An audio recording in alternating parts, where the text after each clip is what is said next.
Hello दोस्तों, भारत में corona के बढ़ते हुए केस हो रहे हैं, जिसकी वजह से सरकार ने जो कोरोना वैक्सीनेशन चल रहा है उसमें कुछ बदलाव किया है। इसलिए वीडियो पर अंत तक बने रहें और जिसको कोरोना वैक्सीन लगवाने की ज़रूरत है उसको ये वीडियो ज़रूर से भेजिएगा। दोस्तों, अब तक हमारे देश में जो कोरोना के जो टीके लग रहे थे वो 60 साल से ऊपर सभी बुज़ुर्गों को लग रहे थे और साथ में जो 45 साल के जो व्यक्ति थे जिनको गंभीर बीमारी थी उनको टीके लगाए जा रहे थे। तो जो 45 साल वाले जो व्यक्ति हैं जो गंभीर रूप से बीमार हैं उनको एक डॉक्टर की तरफ से एक प्रमाण पत्र, मेडिकल प्रमाण पत्र देने की ज़रूरत पड़ रही थी। लेकिन अब 1 अप्रैल से जो टीकाकरण का जो प्रोग्राम है इसमें थोड़ा चेंज हो रहा है।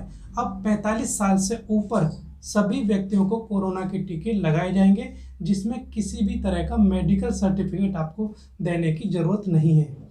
तो एक बदलाव तो ये हुआ है और दूसरा बदलाव ये हुआ है, अब तक जो कोरोना वैक्सीन की जो सेकंड डोज लगती थी उसमें 28 दिन का अंतर रखा जाता था, तो जो नॉर्मली 4 से 6 सप्ताह का था।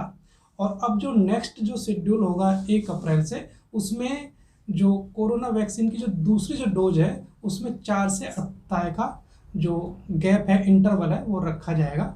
तो इसका मतलब क्या है कि जो पहले जो कोरोना वैक्सीन की जो सेकंड डोज थी वो 28 दिन बाद लग जाती थी, लेकिन अब जो होगा, अब जो नेक्स्ट शेड्यूल जो होगा उसमें 56 दिन से पहले तक कोरोना वैक्सीन का टीका जो सेकंड डोज है वो लगवाई जा सकती है।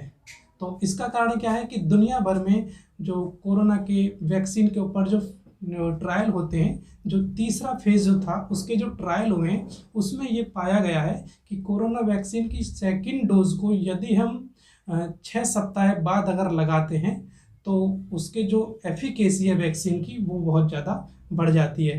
यदि हम सेकंड डोज लगभग 6 सप्ताह बाद या 6 सप्ताह पर लगाते हैं तो वैक्सीन की जो एफिकेसी है वो 79% तक बढ़ जाती है और 79% तक असरदार होती है। तो इस तरह से जो कोरोना की जो वैक्सीन है सेकंड डोज है उसमें अब इतना गैप रखा जाएगा।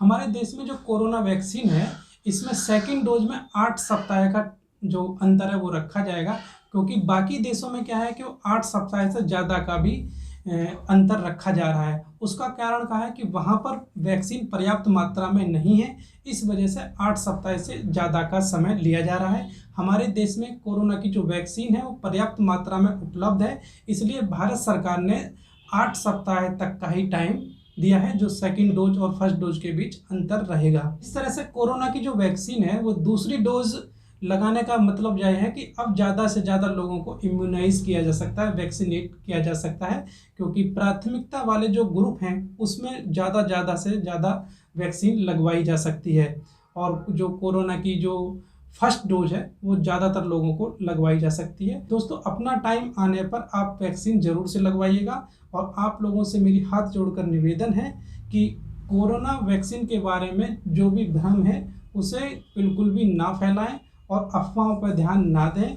कोरोना एक खतरनाक बीमारी है और इससे बचाव के लिए जो भी तर्क सरकार ने तरीके बताए आप उनको अपनाते रहें और अपना टाइम आने पर कोरोना की वैक्सीन जरूर से लगाएं। यदि आप मेरे चैनल पर नए हैं तो मेरे YouTube channel doctor AK Singh health consultant को जरूर से सब्सक्राइब करिएगा। और वैक्सीन के संबंध में मैंने कुछ वीडियो और भी बनाई है जिनका लिंक मैं डिस्क्रिप्शन में लिख दूंगा, आप उन्हें जरूर से देखिएगा। Thank you so much friends.